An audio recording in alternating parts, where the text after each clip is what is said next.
Have you ever wondered why cemeteries are always so quiet? Even if there's a busy highway nearby with cars speeding by, as soon as you step onto the grounds, everything seems to fall silent. It's so strange. As if you've entered another dimension. Only the wind howls as it wanders through the tree canopies, headstones, and crosses, and the crows perched on them caw ominously. Finn sat on a small bench near his late wife's grave, holding 2 dark red roses in his hand. Today was Riley's birthday, which is why he had come.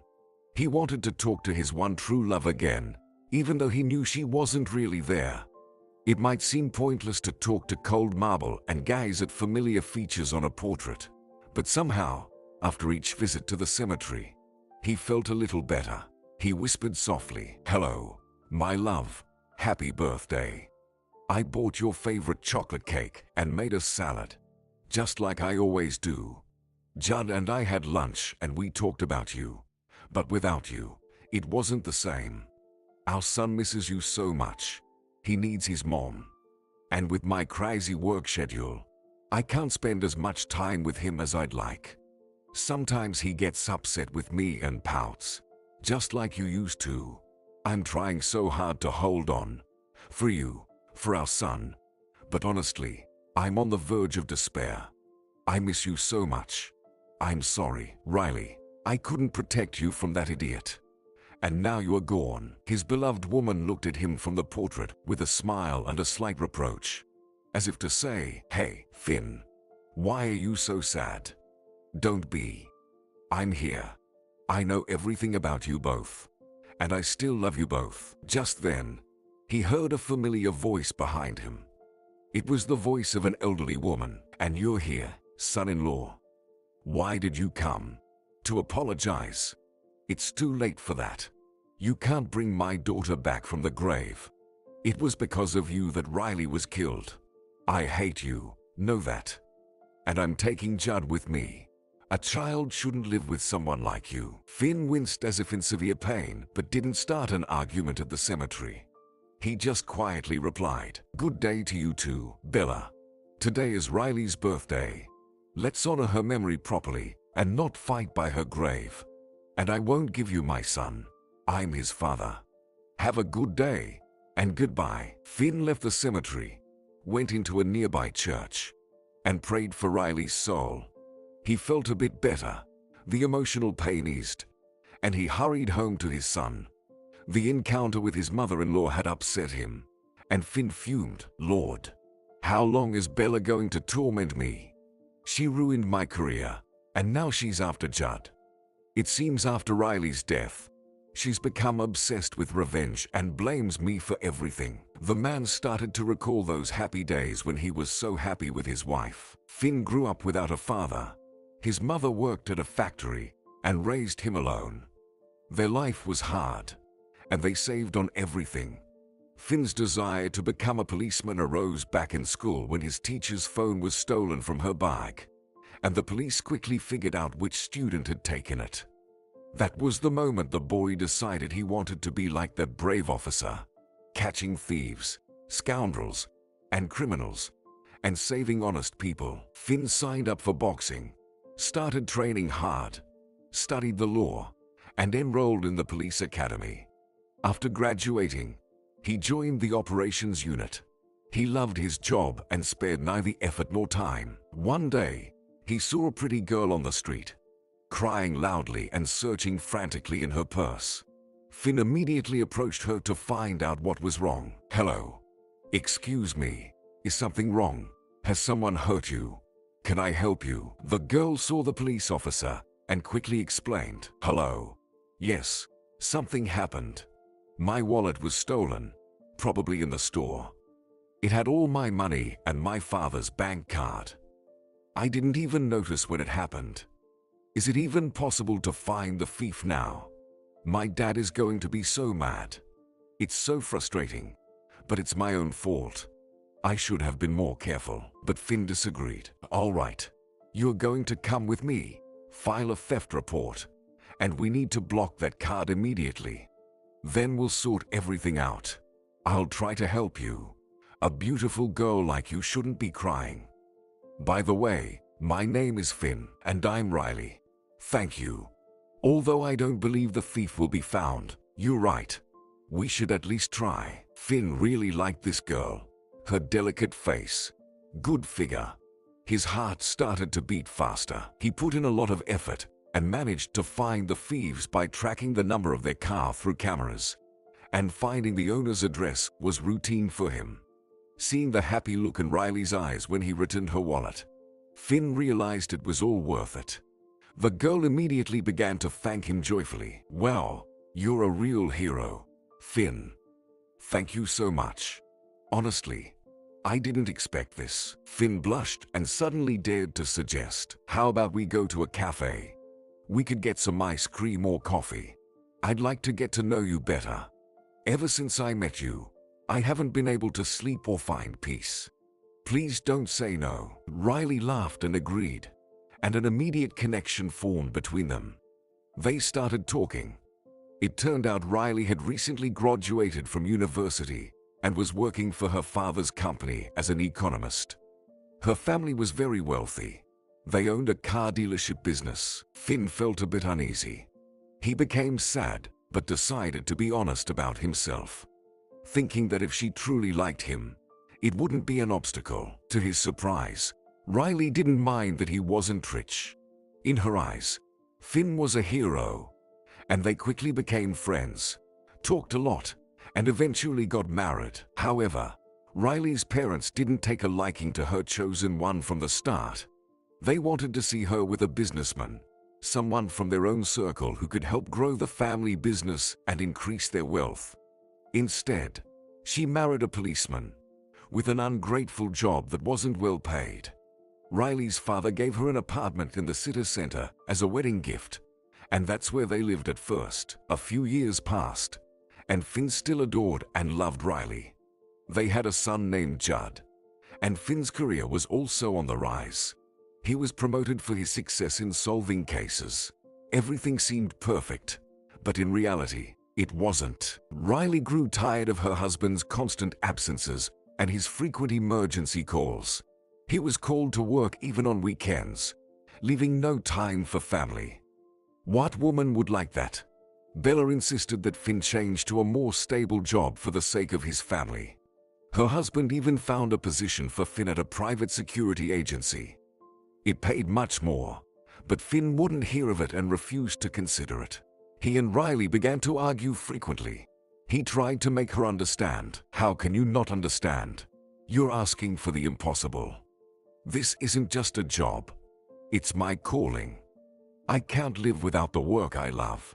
Why are you trying to change me?" Riley would cry and have fits. "Your beloved job. And where do Judd and I rank? Last. I can count on my fingers the days you've been home.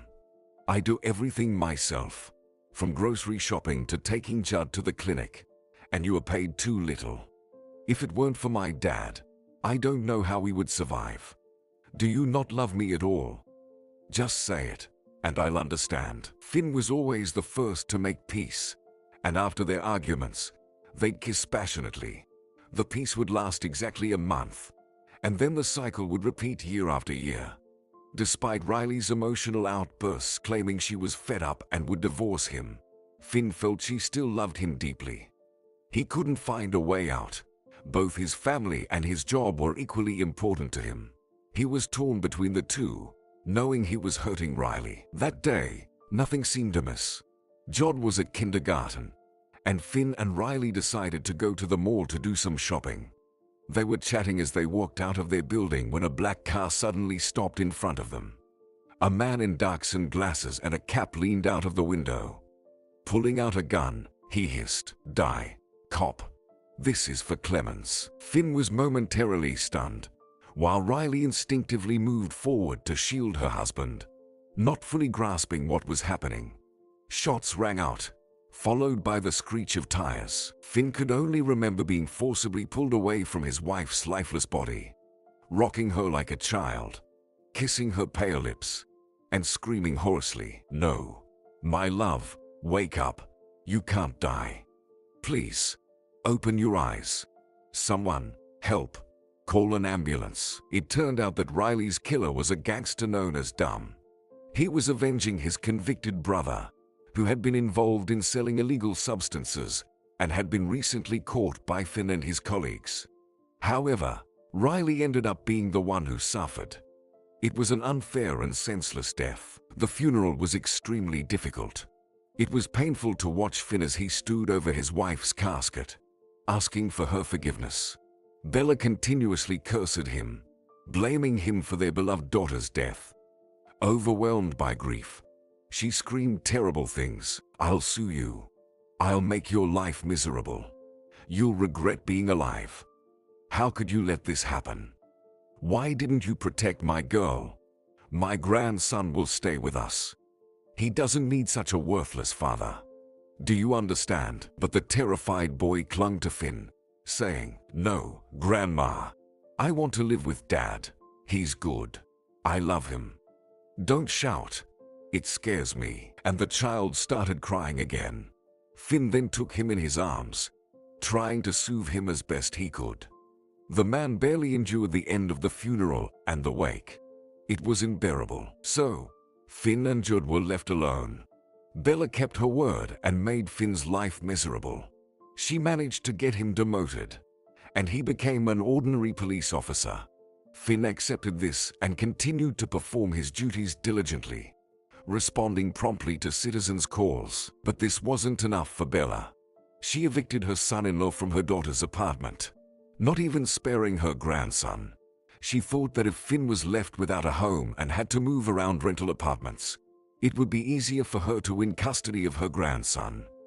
But the stubborn man didn't give up.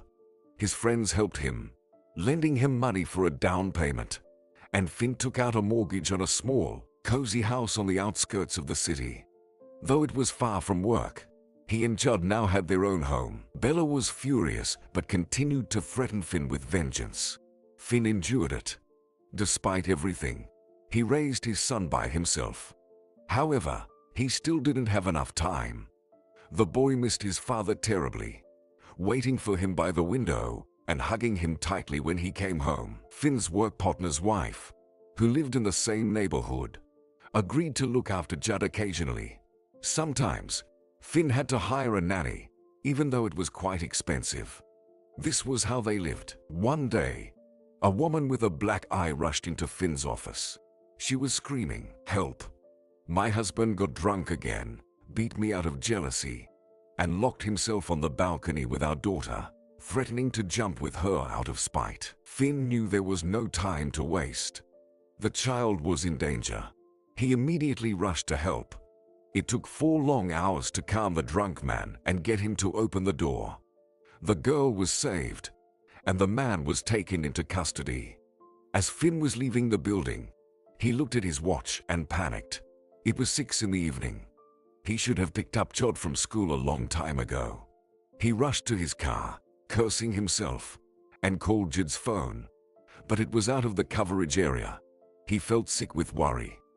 By the time he reached the school, it was almost deserted. He called the teacher, who scolded him. "Finn, how could you, forgetting your own child? It's unthinkable." And Judd was clever, too. He packed up after class, said his dad was already waiting, and left. "What if something happened to him? Do you realize I could go to jail because of you?" The man drove home, praying that his son would be there. Judd had a key. With trembling hands, he unlocked the door and froze. The air was filled with the smell of food and the sound of Judd's laughter. Finn exhaled in relief and walked into the kitchen. Judd was sitting at the table with a pleasant-looking but poorly dressed woman. When Judd saw his father, he rushed to him. Daddy, where were you? I waited for you and called, but you didn't answer. And then my phone died. I was so scared and started crying. Angie brought me home. You know how nice she is. She cooks so well." Finn hugged his son, guilt gnawing at him. "I'm so sorry, son. I had to rescue a girl, and I lost track of time. I swear it won't happen again." Then he turned to the woman. "Angie, thank you so much. I nearly went crazy when I didn't find Judd at school, and his teacher scolded me, rightfully so. I am a neglectful father. Do you teach at the school too? I'm sorry for taking up your time. You probably need to get home. If you'd like, my son and I can give you a ride. How can I thank you? The woman blushed and replied quietly, no, I'm not a teacher. I'm just a cleaner. You don't owe me anything. It was no trouble to help the little one. Life happens. I understand. And you don't remember me. I should be thanking you. You helped me with temporary registration once. No one is waiting for me at home. So don't worry. Sit down and eat. I noticed your fridge was almost empty. Well, I should be going now. Goodbye. Finn suddenly had an idea. Listen, Angie, what if I offered you a job? Could you bring Judd home from school every day? I'll pay you for it. You see, my job is insane. No matter how hard I try, I can't always give Judd the attention he needs. I'm constantly worried, and my son is anxious too. Angie's face lit up, and she quickly agreed. I'd be happy to. Deal. Judd is a bright boy. It's a pleasure spending time with him. So, you can relax tomorrow. We'll come straight home after school. Finn felt relieved, knowing his son would be in good hands. He liked Angie. She cooked well and seemed like a genuinely good person. From that day on, Angie started picking Judd up from school, helping him with his homework, cooking dinner, and tidying up. Judd got along well with Angie. He immediately warmed up to her and was reluctant to let her go home. It was clear that he missed the motherly affection he had lost. Initially, Finn was simply grateful to this kind and responsive woman, paying her a modest but regular amount. Gradually, they grew closer, often chatting in the kitchen about life, sharing their pasts and opening their hearts to each other. Finn held nothing back, telling her about his wife's tragic death and all the subsequent problems he faced. Angie, too, shared her story. That's terrible. I'm so sorry for you. I've had my share of hardships as well. I grew up in a dysfunctional family. My mother was very beautiful, and many men were attracted to her. I had 5 different stepfathers, but none of them stayed long. The reason was my mother's passion for parties and alcohol. As soon as she got her paycheck, our house would fill with guests, and she would drink with them. During those times, my mom was kind. She would kiss and hug me, but the rest of the month we almost starved. Then she would transform into a terribly angry woman. She would yell at me for no reason, sometimes even hit me. It was so hurtful. I couldn't understand her at all. The same happened to her men. Some would just leave, while others would hit my mother in return. The home environment was unbearable. That's why I started working early, while still in school. In a year, I saved up some money to rent an apartment, and as soon as I finished school, I moved out. I don't think my mother even noticed. Over the years, it seemed like she stopped noticing me altogether. We haven't seen each other for 5 years now. I live my own life, and she lives hers. Without an education and work experience, it was hard to find a job. So, I started working as a cleaner at a school and stayed there. The staff is great. I love the kids. The pay is low, but I manage. As Angie spoke, Finn felt a deepening respect and empathy for her. They were 2 souls, each carrying their own burdens, finding solace in each other's company. Finn was puzzled. Angie, you're such a lovely woman and a wonderful homemaker. Why are you alone? Angie sighed. It's hard for me to talk about it. A long time ago, in my youth, I used to hang out with a group of friends, both boys and girls. One day, we were celebrating my friend's birthday at her place. Her parents were away. The drunk boys decided to end the party in a more adult way. My friends didn't mind, but I wasn't ready for that.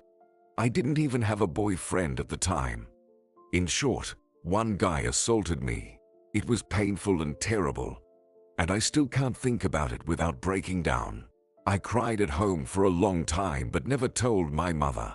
She wouldn't have cared anyway. Since that tragedy, I've had a permanent aversion and fear of men. I can't help it. That's my misfortune. From childhood onward. Finn looked into Angie's eyes and tried to encourage her. Don't talk like that. What you went through was horrific. But not all men are monsters. You can't close yourself off. Let go of the past. Erase it. And believe in good things. Positive thoughts and dreams have a way of coming true. I thought after Riley's death that I'd never be able to love again. But now, looking at you, I realize I like you. Truly, you don't even realize your worth. And Judd loves you too. I can see how happy he is with you. Maybe we can try to forget all our problems and start building a relationship. We met for a reason. Angie couldn't believe what she was hearing. She had liked Finn from the start, but had been too afraid to admit it to herself after her traumatic experience. She quietly responded, "I don't mind. Just don't rush me. Okay? I need time to learn to trust again." And so, Finn and Angie started dating. Finn helped her update her wardrobe, and she no longer looked like poor girl. She became more cheerful and feminine. They started going on walks together with Judd, and indeed, they found it easy and pleasant to be together. In the workplace, many were genuinely happy for Angie and wished her well. However, Judd's teacher didn't share their sentiments. She knew Judd's grandmother and promptly called her with the news. "Bella, good afternoon. This is Mrs. Holt. I've known your family for a long time, and I'm very concerned about Judd. He barely recovered from his mother's death, and now his father has brought our school janitor home. She's aiming to become his stepmother, even picking him up from school. It might not be my place, but I don't think a janitor is suitable to be your grandson's mother. She lacks education and grew up with an alcoholic mother. This won't lead to anything good. Judd has been sad and distracted, not doing well in school. You should intervene before it's too late. Your family is so respectable, and this is just." Bella was furious and decided to take matters into her own hands. The next day, without warning, she showed up at Finn's home. Angie, unsuspecting, let her in and began bustling around, setting the table. "Come in, I've got soup ready, and we're about to have lunch. It's great that you decided to visit your grandson. The more people who love him, the better," Bella seethed, wanting to lash out at this interloper and throw her out immediately. But she restrained herself. This wasn't her plan. Instead, she handed her grandson an expensive remote-controlled car. The boy eagerly inspected it while the elderly woman lied through her teeth. "The soup smells wonderful. You've done a great job, Angie. I want to take Judd to stay with us and his grandfather for the weekend. I've already called Finn, and he's fine with it. Let him spend some time with us. We miss him so much. I'll bake his favorite pie. Shall I go dress Judd now?" Angie was taken aback. Finn hadn't mentioned anything to her, and she was responsible for the boy. But on the other hand, Bella was his grandmother, and she seemed well-meaning, and Judd seemed happy. Still, she responded, "I don't mind, but I'd better call Finn first." While Angie was dialing Finn's number, Bella had already packed up the boy and rushed out of the house. Finn wasn't picking up. Angie ran out to the porch, but Bella and Judd were already gone. They had a taxi waiting outside. This struck Angie as odd. She was nervous. Had she done the right thing by letting the child go? But she wasn't his mother and had no right to stop them. An hour later, Finn called back. When he heard what had happened, he was furious. "God, Angie, what have you done? You should never have let that woman into the house. She hates me since my wife's death and has been plotting to take my son away. I'm going to get him back right now." Finn sped to his mother-in-law's house, but he wasn't even allowed inside. A security guard stepped out and sternly said, "Sorry, but you're not allowed in. Please leave." Finn argued, tried to explain, and even fought, not realizing that a security camera was recording everything. This was also part of Bella's cunning plan. She had no intention of returning Judd to his father. She was gathering evidence to take the child away legally. Finn was in despair, and he and Angie had their first serious argument. Angie cried, "How was I supposed to know that his own grandmother would take him away? I can't even fathom that. And don't yell at me. You should have warned me. I was just trying to do the right thing." From that day on, Finn's life turned into a living hell. Misfortune followed him everywhere. He continuously called his mother-in-law, but it was all in vain. A week later, Bella informed her former son-in-law that Judd had been transferred to a private school. At work, things started to go south as well. Anonymous complaints were being filed against him almost daily. Finn grew increasingly anxious, trying to resolve the legal issues concerning his son while also dealing with problems at work. He began drinking in the evenings, and his relationship with Angie also deteriorated. He blamed her for Judd being with Bella. Unable to come to terms with the situation, Angie felt hurt, tried to support him, scolded him for drinking. But their arguments became more frequent. One day, an old friend visited Finn at his office, and they talked about life. His friend suggested they cheer up with some cognac. Finn had never allowed himself such indulgences before, but he was in such despair, missing his son terribly, that he agreed. The workday was almost over, after all. No sooner had they had a few drinks than Finn felt everything go hazy, and he blacked out.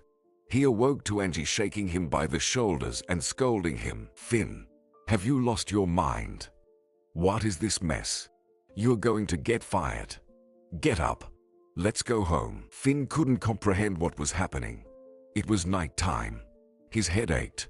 He felt nauseous, and he was in terrible shape. He looked around in shock. Empty bottles of cheap alcohol littered the floor. But the most alarming thing was that the safe was open, and important documents were missing. Finn frantically started cleaning up, saying, "I don't understand. Nick stopped by. We had a little drink, and that's it. I remember nothing after that. Where did all this come from?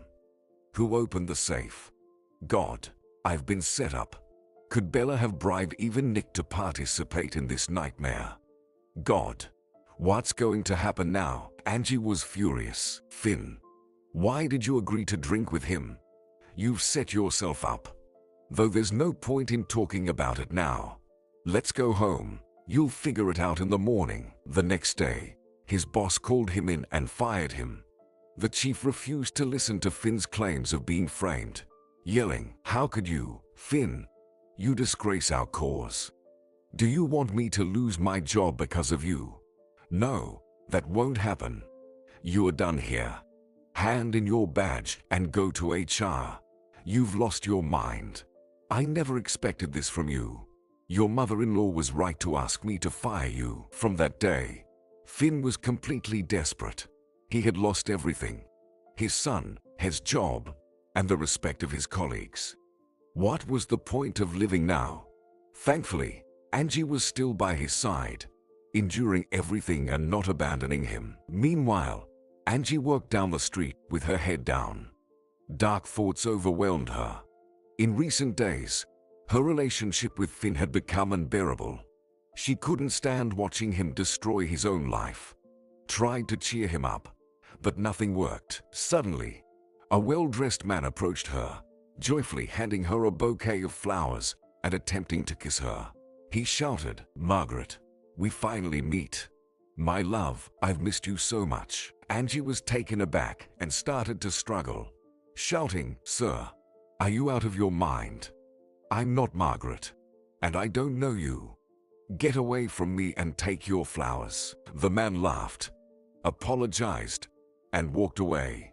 The whole incident seemed very strange to Angie, and rightfully so. 3 days later, someone sent Finn a photo showing that same stranger giving Angie the bouquet and kissing her.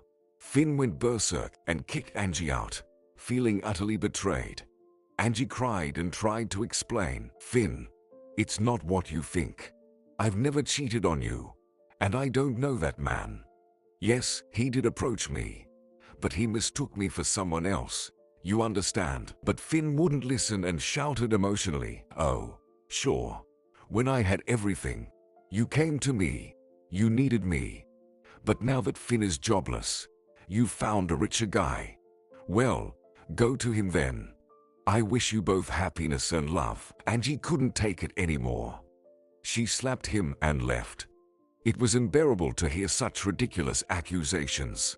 She thought, I was right to be wary of men. They're nothing but trouble. If he loved me, he would trust me. Let him live however he wants now. A few days passed, but no matter how hard Angie tried to forget Finn and stop thinking about him, she couldn't. She realized that the man hadn't mistaken her for someone else at all. Bella had likely sent him to destroy her relationship with Finn and break her ex-son-in-law's spirit entirely. Suddenly, her cell phone rang. At first, there was silence on the other end, and then she heard Judd's whisper, "Angie, it's me, Judd. Help me. Get me away from Grandma. I want to go to Dad, but they won't let me, and they say bad things about him. I can't reach Dad. He doesn't answer. Oh no. I think Grandma woke up." The call ended abruptly. Angie's heart pounded. She firmly decided to help Finn reunite with his son. If not for Finn, then for Judd. After all, Judd had called her, which meant he trusted her and was waiting for help. She couldn't let the boy down. Angie frantically thought about how she could help Finn. If he, a former police officer, couldn't stand up to Bella's connections, what could she, a mere cleaner, do? She flipped through her address book, where she kept important phone numbers and notes, just in case. There, she found the phone number of her old friend and classmate, Milo. In school, they had been best friends, and later she heard that Milo had become a promising lawyer. He was exactly the person she needed right now. Angie dialed Milo's number, holding her breath. What if Milo didn't remember her? After all, it had been many years. Or perhaps he wouldn't want to help her at all. Why would he? But to her surprise, Milo recognized her right away and was very pleased. "Angie, is it really you? Of course, I remember you. Good on you for calling. How are you? Is everything okay?" he exclaimed. Angie began to explain. "Hi, Milo. I'm in trouble, Milo. I really need your help, or at least some good advice. Maybe we could meet. I have no one else to turn to." Milo agreed, and they met in a quiet park. Angie was sincerely surprised because the spirited, fiery red-haired boy from her childhood was gone. Before her stood a respectable, well-dressed man in a sharp suit, holding a leather briefcase. Angie felt a bit awkward. She timidly smiled and greeted him, unsure where to begin. Milo hugged her tightly, just like in childhood, and said, "Well, hello, Angie. You haven't changed a bit. Still as shy and modest as ever. So, tell me, what's happened? I don't have much time, but I can spare half an hour. Whatever I can do to help, I will. I work at a law firm now, you know. Lots of cases to handle, barely keeping up with everything." Angie started to tell her story about Finn and his unbearable mother-in-law, about little Judd, whom she had grown to love dearly, and who had asked her for help. Finally, she added, "I understand, Milo, you don't have to help me, and I don't have much money. I'm sure your services are expensive, but could you at least advise us on what to do? A man's life is at stake." Milo nodded, amazed. "You are something else, Angie. So you've taken all this on to save strangers' lives, and you're willing to give your last pennies? No, Angie. People like you are rare these days. I'm genuinely impressed. Every day, I deal with relatives suing and hating each other, but for someone to care so much about the fate of a stranger, that's extraordinary. You know what? I'll take on your case not for the money, but for the sake of public interest, for the experience. But first, your Finn needs to come see me tomorrow with the documents. First order of business. He needs to find a new job urgently. He must quit drinking. There's no discussion about that. Meanwhile, I'll try to gather evidence that it was indeed his mother-in-law who orchestrated all this. There must be some clues. Anyway, don't worry. We'll figure something out. Here's my business card. I'll be expecting your Finn in my office tomorrow." Angie warmly hugged her old friend and thanked him. "Milo, thank you so much. I owe you big time now. I'll go talk to Finn right away and convince him to come to you. He's really a good person, and he's solved many cases. Work is his calling, and he loves his son dearly. It's a shame if he breaks down morally. I love him very much, honestly, and I'm afraid to lose him." Feeling elated by her success, Angie rushed to Finn's house. She knocked on the window, but there was no answer. She tried the door, which was unlocked. Entering the house, she froze in shock. Finn was sleeping fully dressed, snoring loudly amidst a dreadful mess, with the stench of stale alcohol filling the air. Angie suddenly became very angry. She started waking him, splashing him with cold water, and as soon as he came to his senses, she hauled him to the bathroom, scolding him all the while. "Finn, aren't you ashamed of yourself? You've become a real drunkard. This is terrible." She forced him under the shower, turned on the cold water, and began soaping him while yelling, "Snap out of it right now.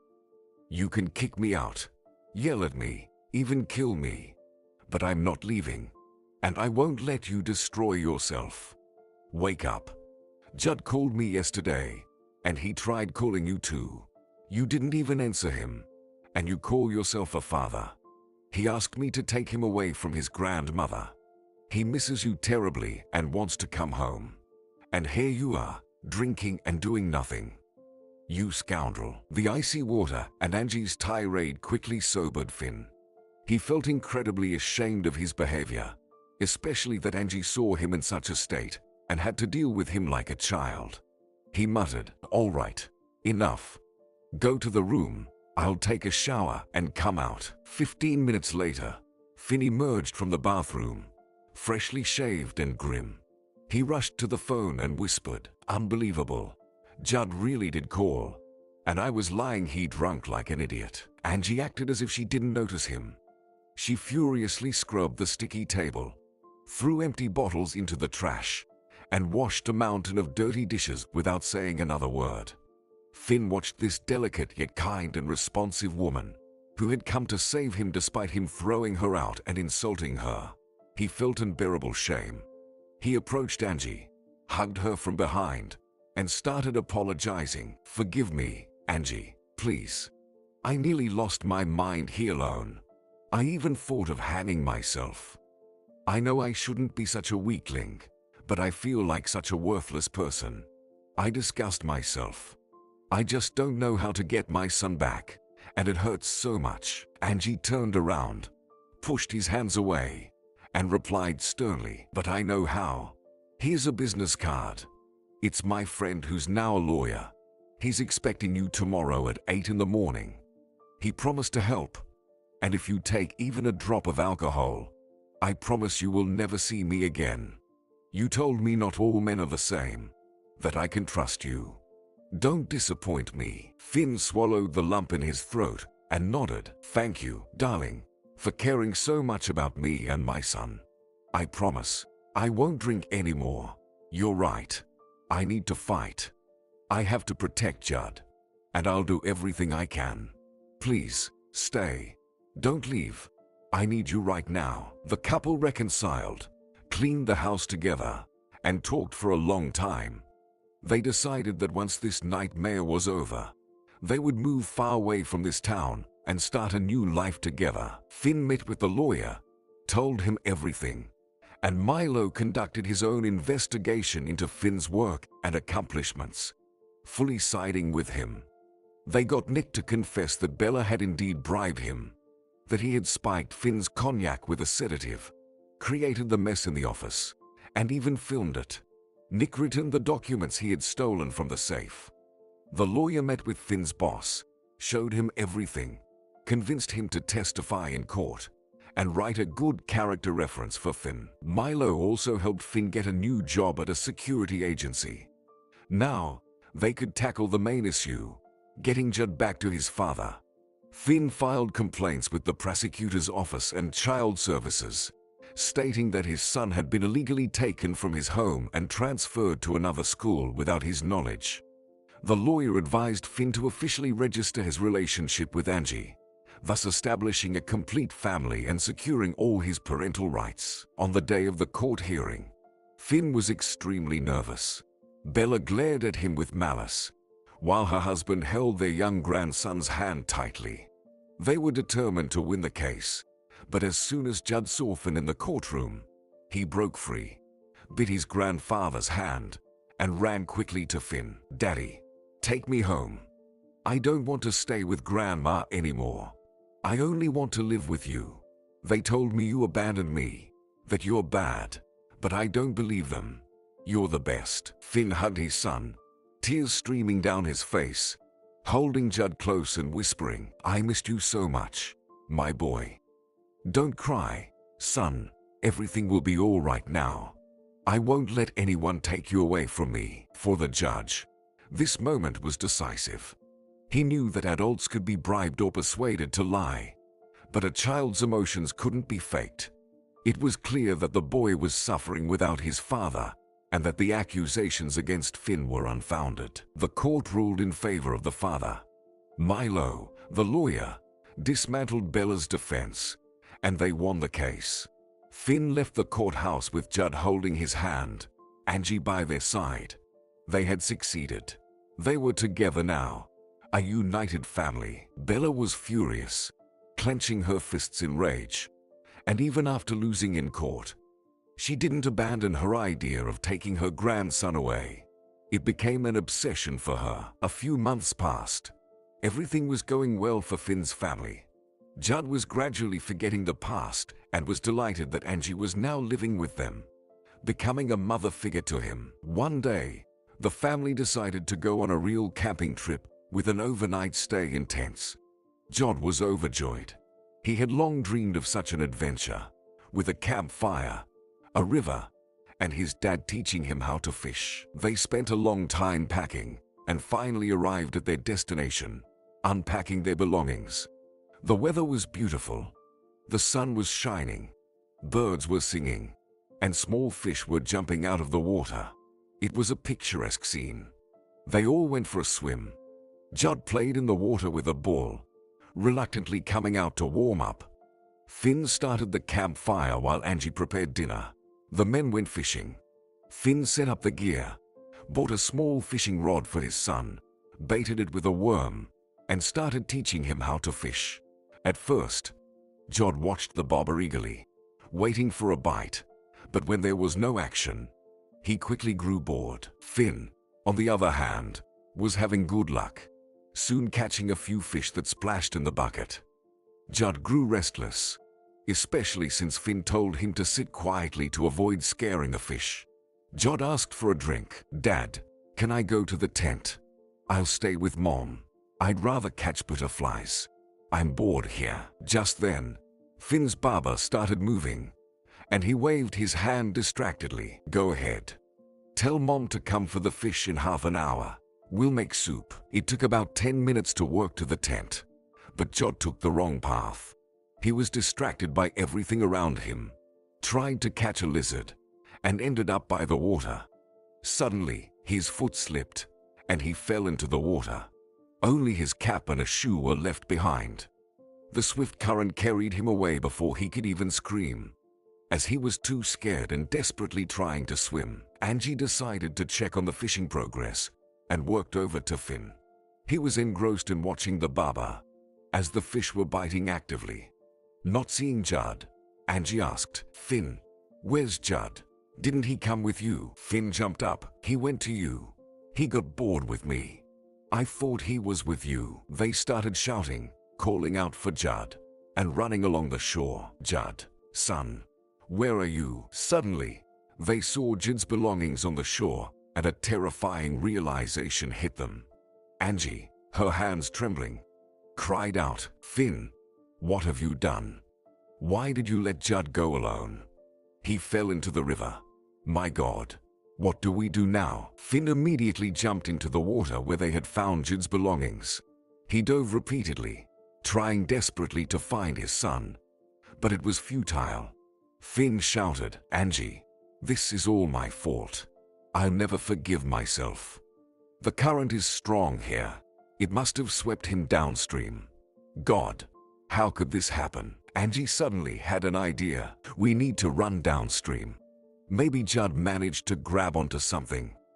I refuse to believe our boy is gone." Finn swam down the river while Angie ran along the bank, scanning the water and praying for their son's safety. About 500 meters downstream, Angie noticed some movement near the shore. She ran toward it. An old, shaggy fisherman was sitting by a fire, with a terrified Judd wrapped in rags, shivering from the cold and crying. Finn saw Angie rush toward the bushes and swam over. Their joy was overwhelming as they all cried and hugged Judd. Finn said, "Son, please forgive me. I should never have let you go alone. We were so scared. We started looking for you right away." "How did you end up in the water?" Judd, relieved, clung to his dad and explained, "I was going to Mom, but then I saw a beautiful lizard and wanted to catch it. I chased it to the water. I wouldn't have gone further, but the ground gave way, and I slipped into the water. I was so scared because I can't swim well yet. I started to drown, but then Russ saved me. I won't do it again. I promise." Angie and Finn turned to the fisherman, showering him with gratitude. "My God, you saved our son. Thank you so much. I thought my heart would burst when I realized Judd had fallen into the water. You have no idea what you've done for us. How can we thank you? Do you need money or any help? Just tell us." Russ shook his head. "Why thank me? Am I not human? How could I ignore someone in trouble? Anyone in my place would have done the same. Your son is brave, a real hero. Even though he was scared, he tried to stay afloat. Not every adult can do that. Thank God everything turned out fine, and the child is alive. I don't need anything. I've lost everything in life long ago. I live near the river in an abandoned house and fish to survive." Finn couldn't just leave it at that. "Why don't you come to our campsite? We have a fire. I caught some fish. We have plenty of food and tea in a thermos. Let's have dinner together. Please, don't refuse." The fisherman smiled and stroked his gray beard. "Sure. Why not have dinner with good people?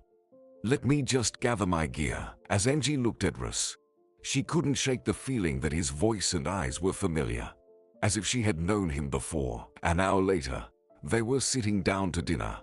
Judd stayed close to the adults, afraid to be alone. He ate with gusto and warmed himself by the fire, clinging to Angie. She stroked his hair, grateful that everything had turned out well. Finn decided it was time to introduce his wife and son to Russ and started asking the old man about his life. The old man sighed and replied, "Once, everything was fine. I worked at a factory and had my own apartment. Then I fell in love with a woman named Deborah. We started living together, and she had a little daughter, Angie. I grew to love her as my own daughter, but our happiness didn't last long. Deborah turned out to be unfaithful, and she loved to drink. For 3 years, I endured, tried to reason with her because I loved her deeply. But then she kicked me out, saying she found another man. From that moment, my life was ruined. I couldn't forget Deborah.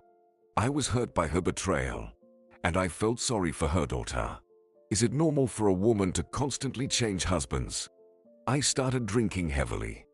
I lost my job because of absenteeism, and I sold my apartment while drunk. I've been wandering ever since. I'm miserable and just waiting for death to end it all." Angie stared at the old man and suddenly shouted, "Russ, is that you? I thought your voice and eyes seemed familiar. I'm that little girl, Angie, and my mom is Deborah. Wow, what a coincidence. I remember you well. You used to teach me geography and show me everything on the globe so interestingly. You protected me from my drunken mother, too. How did it come to this, Russ? You saved our son, and it turns out we're not strangers at all. I don't want you wandering anymore. You deserve a decent life. Please, I beg you, stay with Finn and me. You won't be a burden." The old man was embarrassed, but agreed. "All right, I'll stay. You know, Angie, I'm so glad we met. It feels like I've found my family again.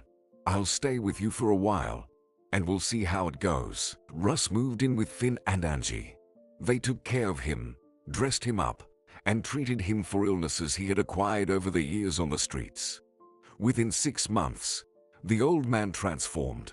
He seemed revitalized, always bustling around the house and lovingly watching over Judd, calling him his grandson. He set up a workshop in the shed and started making various wooden household items, cutting boards, trivets, and even a chair for Judd. When Angie and Finn shared pictures of his work at their jobs, Russ began getting regular customers. Russ was happy. He no longer lived off others, and he felt truly at home in this hospitable house. He felt like part of the family. They sought his advice and praised his achievements, which meant the world to him. Meanwhile, things were not going well in Bella's family. Her husband could no longer stand the constant arguments and often reproached her. "Bella, what are you trying to achieve? Why are you destroying everything in your path? Our daughter is gone. Accept it. And no matter what you say, Finn is not to blame. It was a tragic accident. He is a good man, very decent. We took Judd, and for what? Who is happier because of it? Now Judd is afraid of us, and we'll never see him again. Stop, Bella. I can't take it anymore. I'm exhausted. I want peace." But the woman didn't want to give up. She was afraid to admit to herself that this hatred gave her inner strength and prevented her from breaking down after her daughter's death. She constantly argued with her husband, driving him to nervous breakdowns, and came up with new crazy ideas for revenge. Then the unthinkable happened. Ian, her husband, couldn't take it anymore and died. His heart gave out. Bella didn't see this coming. She couldn't believe her husband was gone, even at the funeral. She had to sell the business because she couldn't manage it on her own. The house was empty, quiet, and dreary. Days dragged on unbearably long, and Bella slowly went mad with grief and loneliness. Only now did she realize what she had done. Her behavior left her completely alone. Bella knew she needed to make amends, at any cost, while there was still time. She put all the money from the business sale into a bank account in her grandson Judd's name. She had no use for it anymore. She understood she needed the courage to ask for forgiveness from her son-in-law and grandson, but she couldn't bring herself to do it. It turned out that hating and seeking revenge was much easier than admitting her mistakes and apologizing. In the evenings, the elderly woman would walk to Finn's house and watch as the lights came on. By the silhouettes, she tried to guess who was doing what. She sighed. Despite her efforts to ruin Finn's life and family, she failed. He didn't give up, and he was living happily with Angie, raising Judd together. But how could she face them after everything she had done? They would probably kick her out immediately, thinking she was up to no good again. One evening, she noticed an old man leaving the house every night at 9 o'clock to work a little dog. Maybe he was a relative of Angie. Russ had also noticed the old lady in the coat and hat who stood by their house, quietly crying and muttering to herself. He approached her first. "Good evening. I see you want to visit but can't bring yourself to. Who are you?" "My name is Russ. I'm Angie's stepfather, and I live with her now." The woman replied quietly. "I'm Bella. You've probably heard about me from Finn. I've caused them a lot of pain, always seeking revenge for my daughter's death. Now I desperately want to apologize. I've realized my mistakes, but I'm too ashamed." Russ scratched his head. "Yeah, I've heard some not so good things about you. Still, I think you should try talking to them, even if it leads nowhere. You'll feel better. So, will you come with me?" Bella decided to take the chance. As soon as Finn saw Bella, his expression changed immediately. "What are you doing here? I'm not happy to see you. Russ, you shouldn't have brought this woman here. Angie let her into our home once before, and I lost my son because of it. What are you planning this time? Haven't you had enough? Judd isn't a child anymore. He understands everything. Do you really think you can force your grandson to love you? The commotion brought Judd out. Seeing his grandmother, he hid behind Finn and cautiously said, "Hi, Grandma. Just so you know, I'm not going with you." Angie remained silent for a moment, but she didn't recognize Bella at first. The tears in her eyes and the look of despair and resignation were telling. She looked frail, hunched over, and had lost a lot of weight. Russ interrupted Finn before he could continue his angry outburst. "Finn, wait. First, listen to why she's here. Then you can draw your conclusions. I ask you to hear Bella out." The elderly woman silently thanked Russ, exhaled, and began, "I understand, Finn, how much you hate me, and I deserve it. After Riley's death, my life stopped. I lived only for revenge. I didn't realize I was hurting everyone around me. I even drove my own husband to his death. He begged me to stop ruining your lives, but I wouldn't listen. Now Ian is gone, and I am completely alone. I've had an epiphany. Please forgive me if you can. I want to make amends. I sold the business and opened a bank account in Judd's name.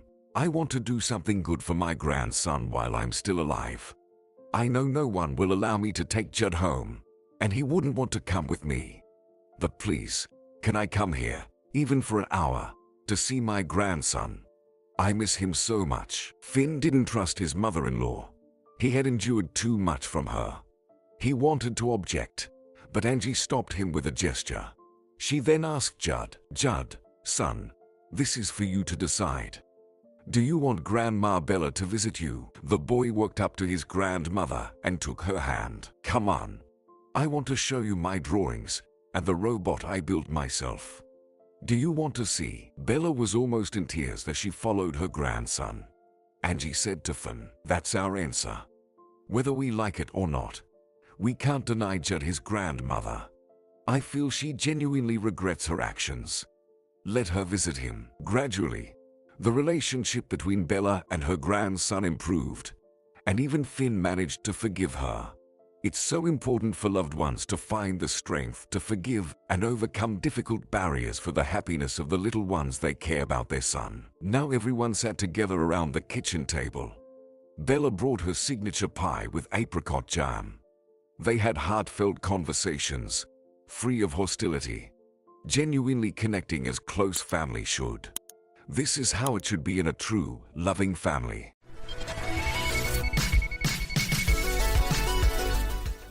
All right, everyone's presentations are done. Nick, the manager, said as he tried to move the discussion forward. "Excuse me, I haven't. I recently found out something." Nick interrupted me and began to speak. "There's apparently someone in this department who didn't graduate high school and is just a part-timer. Meetings should be for employees only." Absolutely right. His lackey, Mike, of course, agreed with Nick. "I'm leaving." After leaving the meeting room, I started to shut down my computer. I noticed that an email had arrived, not in my personal inbox, but in the company's shared email. Thinking, there's no point in speaking up, no one will listen, I went home quietly. The next day, I heard a commotion from Nick's desk. He was staring at his computer screen, his face pale. "Nick, is something wrong?" Mike looked at the screen with him. And he turned even paler than Nick. Why is he so angry?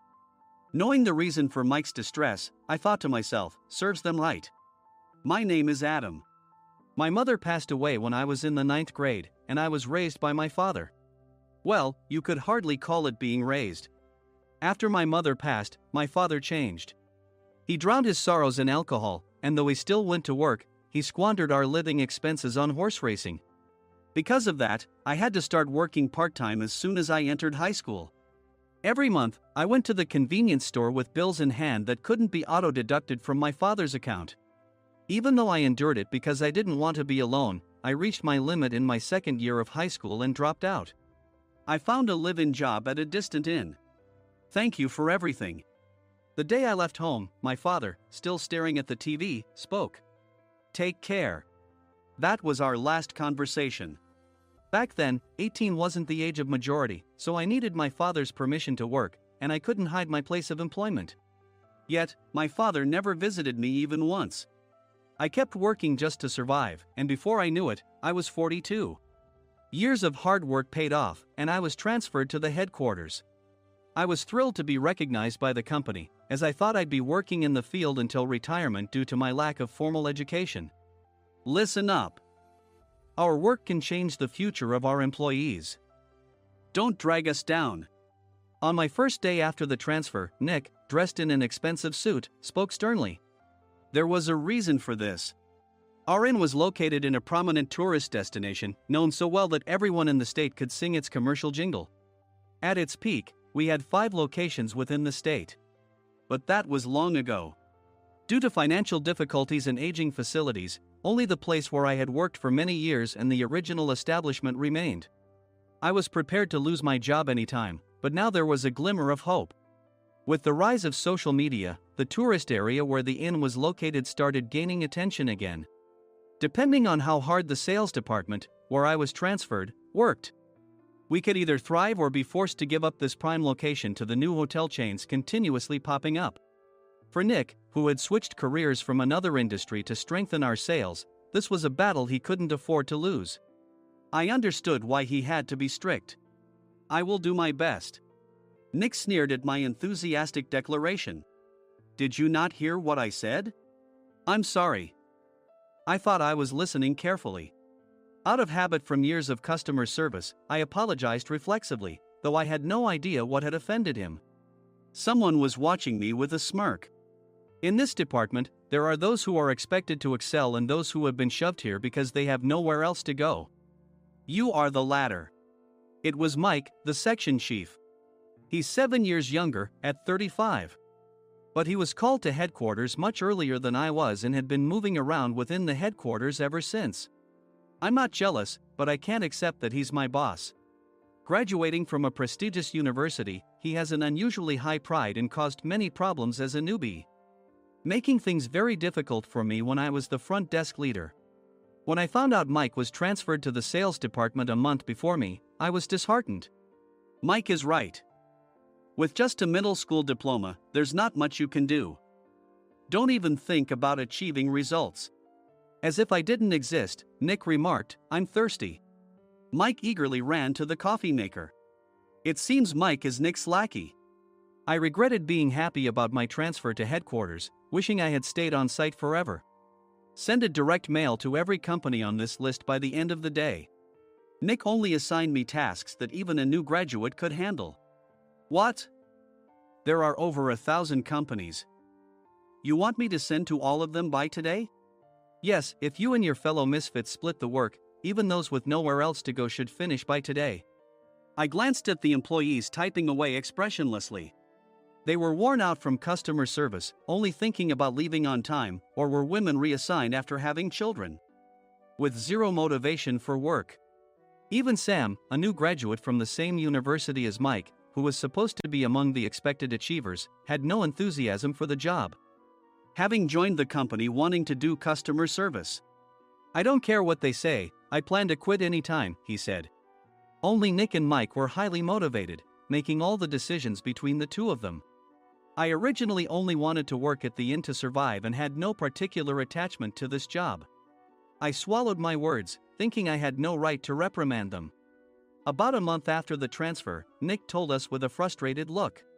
To commemorate the 50th anniversary, we've decided to create a plan exclusive for one group per day. Originally, Mike and I were supposed to come up with it, but our president, Mr. Thompson, insists on hearing everyone's opinions. So, you all get a chance. As Nick explained, Mike began handing out prints. Make sure not to embarrass Nick. If your ideas are half-baked, you'll have to redo them.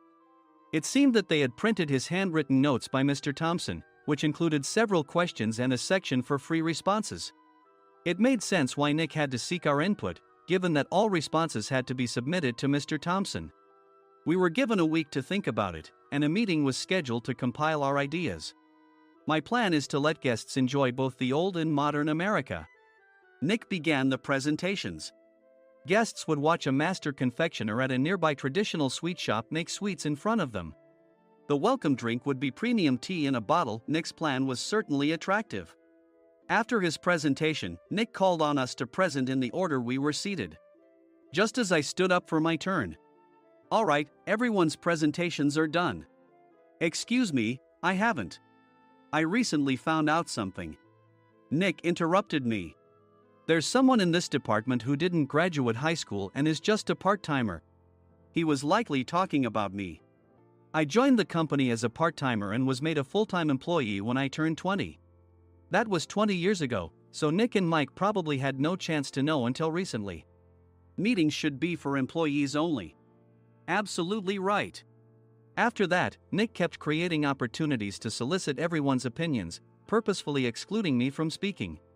The meeting unexpectedly heated up and went past the scheduled end time. A few people asked to leave, and the discussion continued with the remaining few. "Still here?" Normally, you'd leave in that situation. Though I had no attachment to the job initially, hearing kind words from customers made me want to make them happier. For someone like me, with nowhere to go, the inn was my home and customer service was my life. I felt pathetic about my current self. "I'm leaving." I left the conference room and started shutting down my computer. I noticed an email had arrived, not in my personal inbox, but in the company's shared email. Thinking no one would listen to what I had to say anyway, I quietly went home. The next day, while preparing the DM as instructed, I heard a commotion from Nick's desk. In his haste to stand up, he hit his knee on the desk. He stared at his computer screen, his face pale. "Nick! What's wrong?" Mike, thinking he should be the first to rush over, approached Nick while still wearing his coat. He peered at the screen with Nick. And he turned even paler than Nick. Why is he so angry? Who is responsible for this company? Nick, more irritated than ever, asked, and Mike answered without checking. Probably Sam. Sam wasn't there because he was attending a morning training session for new hires. Nick gave up on getting angry and returned his gaze to the screen. They were looking at an email that arrived right after the end of the working day yesterday. Apparently, no one, including me, had checked it before leaving. The email was from a large company that used us for their annual employee trips. The president and executives of that company also frequently used our services personally. President of the company, Mr. Mason himself had declared that neither he nor his company would ever use our services again. Well, some companies cancel their employee trips or stop using our services due to financial struggles. Let's just move on. Mike kept wiping the sweat from his forehead with a handkerchief. Knowing why Mike was so agitated, I quietly watched their interaction. Do you know how much revenue we get from that company? We can find other guests to fill the rooms, but we'll lose the banquet costs, gift shop revenue, rental car fees, and more. Moreover, the gifts were supposed to be prepared by the traditional confectionery shop involved in Nick's proposed plan.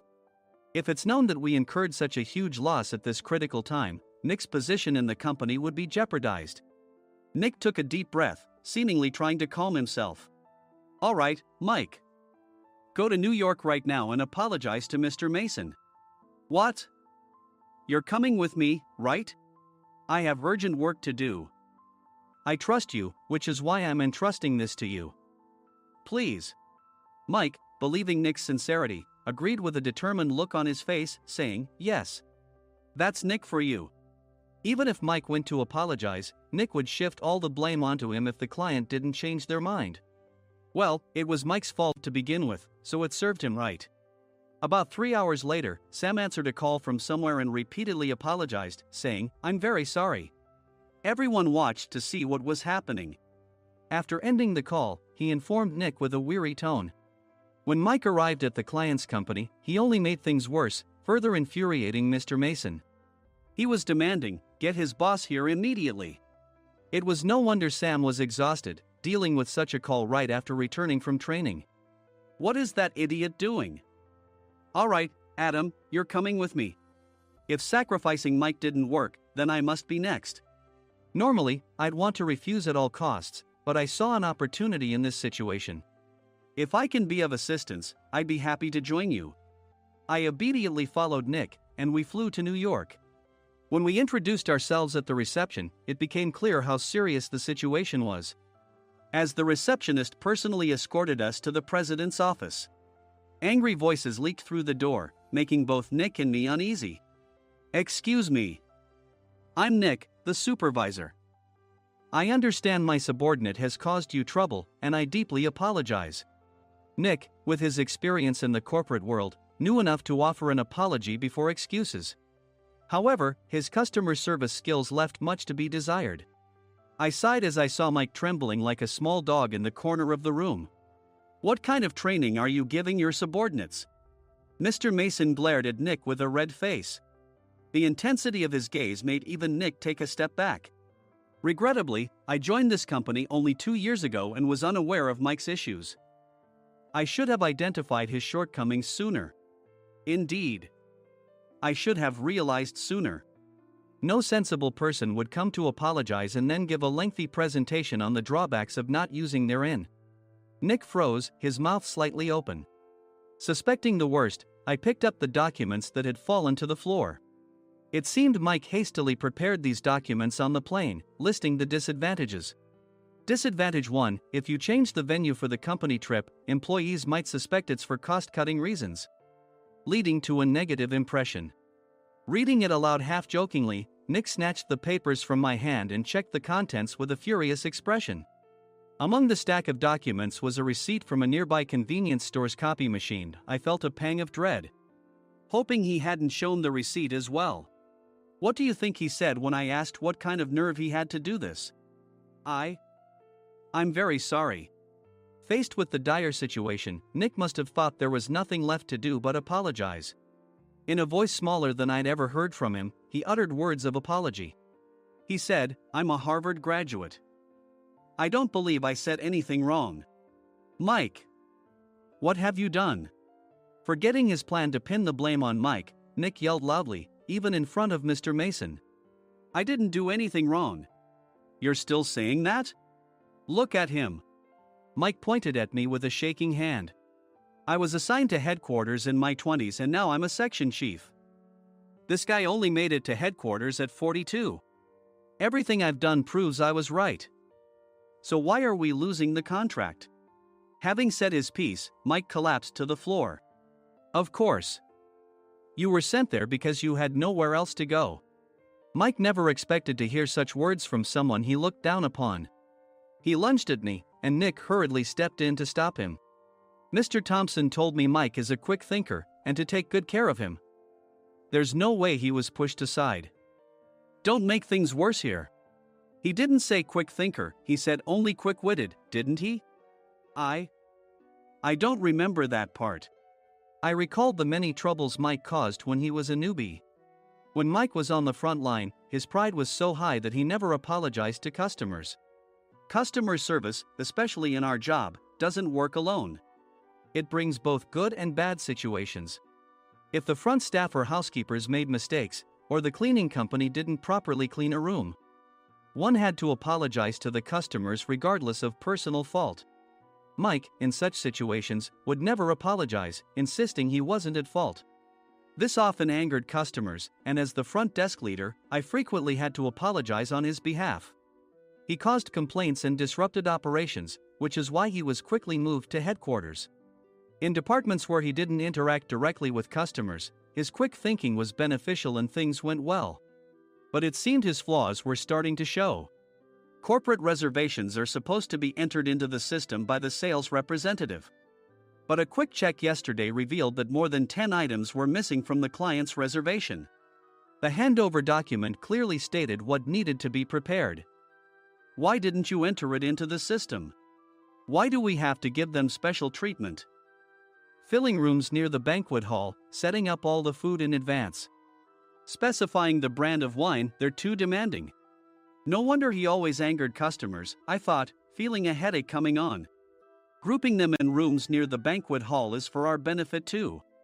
It makes it easier for the staff to set up beds and serve breakfast since everyone's schedule is synchronized.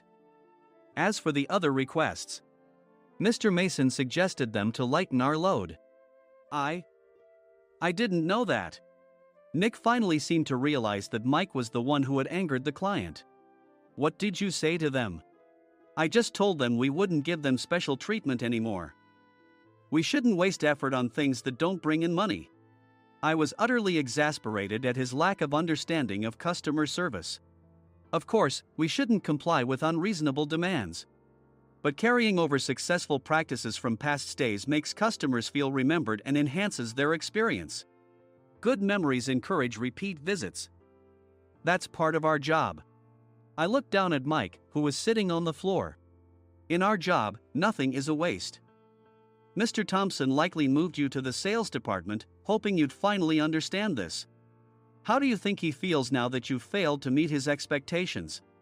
Mike, tears in his eyes, fled the president's office. I was amazed he still hadn't apologized. You have it tough, Adam. It's okay, we're all employees of the same company. I deeply apologize for this disrespectful incident. Especially after all the care you've shown us. If it weren't for you, Adam, I really would have stopped staying here. When I heard you were moving to the sales department, I was willing to reconsider if you handled it. Seeing us talk so amicably, Nick's face contorted. Do you two know each other? Adam's service is excellent. I always requested him specifically. Normally, we don't accept specific staff requests, but we made an exception for Mr. Mason, adjusting my shifts accordingly.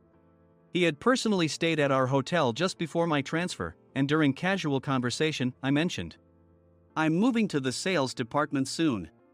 If I hadn't told him then, things could have been much worse. Please continue to take care of us. I look forward to it. On the return flight, Nick awkwardly offered me a can of beer. It's still working hours. Of course, I had no intention of forgiving him for a single beer. Nick might try to pin everything on Mike and avoid any consequences. While pondering this, a startling fact came to light. Nick, the tea bottles for the plan have arrived. I handed Nick a bottle labeled with our inn's name. They look good. What are you talking about? These are plastic bottles.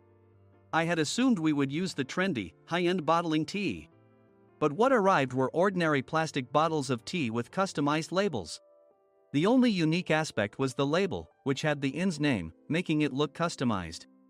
Upon further investigation, I discovered that a substantial amount of money was set to be paid to the tea company. It was priced like bottling tea. Does this plastic bottle really cost $100 each? The tea inside is specially blended for us. The extra cost is for that. Wouldn't it be better to use another tea company? Or is there a specific reason we must use this one? As Nick continued to make excuses, I showed him a printed email. I informed the tea company's president, Mr. Mitchell, that we discovered irregular payments and he confessed. He said you two were high school classmates and planned to split the extra money. That idiot. Why did he confess? That's not important. You should worry about yourself, this could turn into a police matter. Opening the bottle cap, I suggested. How about calming down with this tea? It supposedly has a relaxing effect. Nick drank the tea frantically. In the following days, decisions were made about their fates.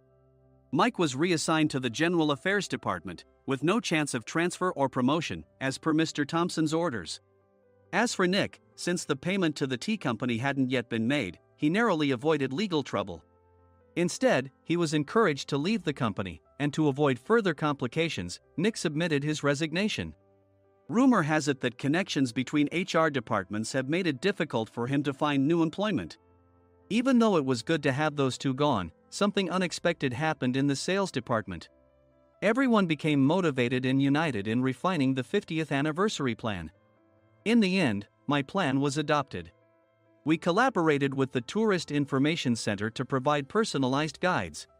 The plan, tailored to the number of guests, was truly special for the 50th anniversary. Hey, is Adam's family coming to stay? I immediately booked that special plan for my family. Sam noticed it on the reservation list and quickly picked up on it. Yes, I'm inviting my father. That's great. I might invite my parents too. I lacked the courage to face my father just as Adam.